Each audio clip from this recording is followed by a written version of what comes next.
Good afternoon, I'm Malcolm Jordan and this is your Midday News Fix for Wednesday, the 13th of December.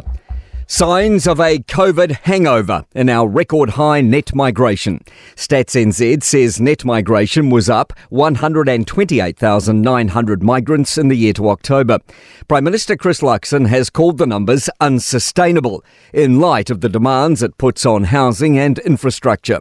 ASB senior economist Mark Smith says policies are catching up to the numbers in the time since the border reopened. It's a very sort of long lag between policy measures, which were progressively relaxed back in 2021, and the actual numbers, which are now very, very strong. The Climate Change Commission is recommending buildings should be retrofitted to be healthier and more resilient with lower emissions.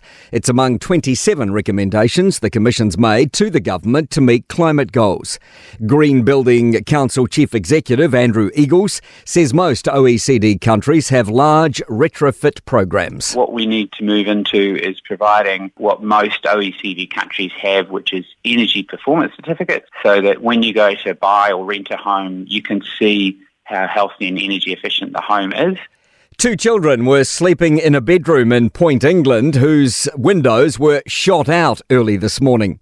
Police were called to the Holland Avenue home in Auckland just after 1 a.m.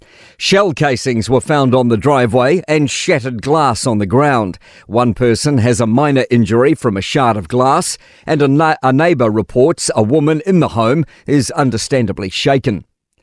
A treaty historian says Te Papa should still keep the English version of the text in its Treaty of Waitangi exhibition.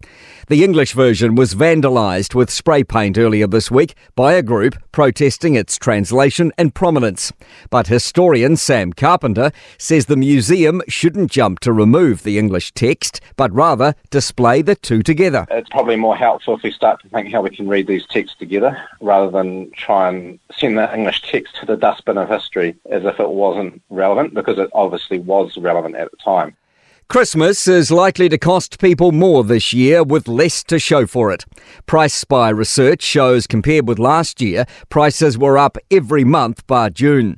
44% of survey responders say they're tightening their belts this Christmas. 7% say they don't plan any extra purchases. Massey University marketing professor Bodo Lang says it's a predictable reaction to the cost of living crisis. We all know that costs have gone up quite substantially in some areas. So a really logical response for consumers is to say, well, I might not spend any money at all. The national median house price has fallen 2% in the year to November.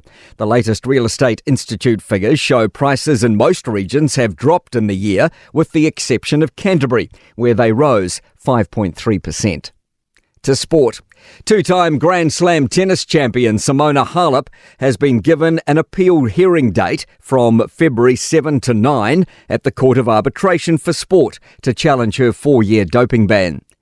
Manchester United have exited football's Champions League at the group stage after a 1-0 home defeat to Bayern Munich. Olympic champion single sculler Emma Twigg has been named as a steward for rowing's Henley Royal Regatta. And black cap Russian Ravindra has been ranked 8th among athletes trending on Google for a year due to his World Cup in India. I'm Malcolm Jordan. That's your latest news fix. We'll be back with the next update at 5 p.m. from the Newstalk ZB newsroom.